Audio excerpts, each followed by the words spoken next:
O que me fez aceitar este desafio que o Bloco me colocou foram essencialmente duas coisas. Por um lado, a constatação daquilo que já ouvi chamar catástrofe social que estamos a viver em Portugal, portanto, em que há uma regressão quase civilizacional, para não dizer mesmo civilizacional, em muitos domínios da nossa vida coletiva, inclusivamente em coisas que considerávamos absolutamente básicas, como seja o regime democrático. O regime democrático, a continuarmos por este caminho, provavelmente pode estar em perigo, mas também regressões no plano social, no plano económico, no plano cultural, e este conjunto de retrocessos em relação àquilo que foi o processo da Revolução de Abril levaram-me a sair um pouco do meu, digamos, da minha rotina, do meu trabalho, e pensar que tinha chegado a altura de eu também dar uma contribuição neste plano, para além das contribuições que eu julgo que tenho dado profissionalmente e ao longo de muitos anos numa cidadania ativa, mas de cariz associativo, portanto não político explicitamente. Por outro lado, a outra razão foi porque, talvez nunca como este ano, nestas eleições, as questões nacionais estão tão intimamente interligadas com aquilo que for o futuro da Europa. E embora o Parlamento Europeu seja um órgão que não tem um poder muito decisivo na condução da construção europeia, é o órgão onde, apesar de tudo, os representantes do povo estão presentes. E eu pensei que poderia esta minha vontade de contribuir neste momento ser mais eficaz se fosse numa instância europeia, mais do que propriamente até aqui no nosso país.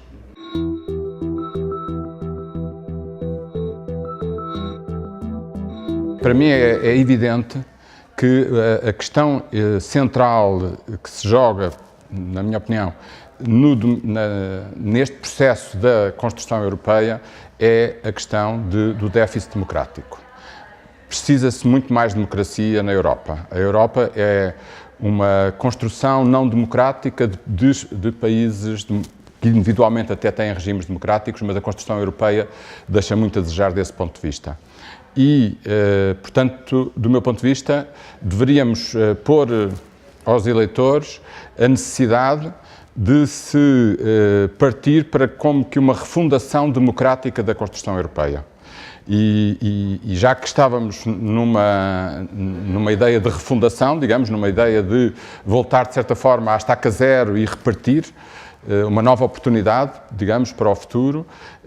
então deveríamos propor um modelo de aquilo que o Boaventura Sousa Santos, por exemplo, chama uma democracia de alta intensidade,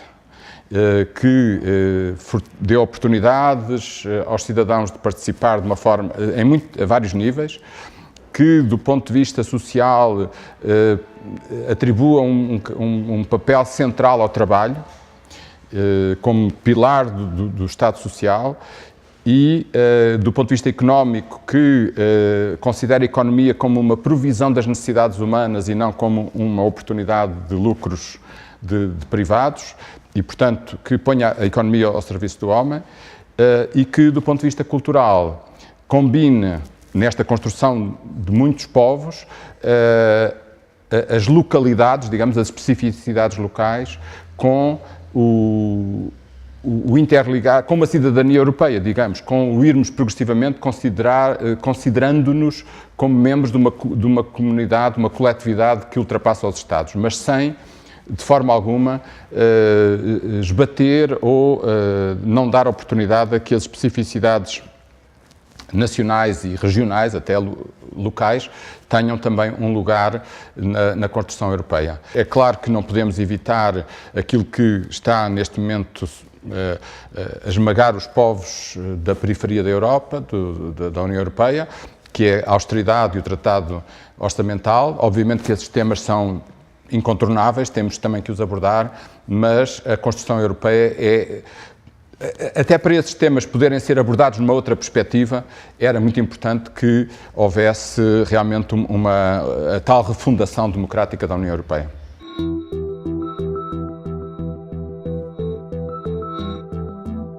Eu tive a oportunidade, nos últimos 10 anos, de pertencer, de integrar a delegação portuguesa aos programas quadro de investigação e desenvolvimento da União Europeia, ao 6º e ao 7º programas quadro. Se bem que numa área da minha especialidade, chamemos assim, das ciências da saúde. Portanto,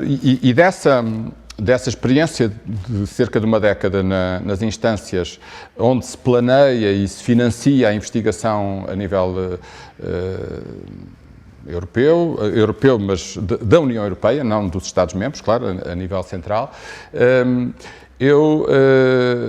constatei que ainda há um déficit de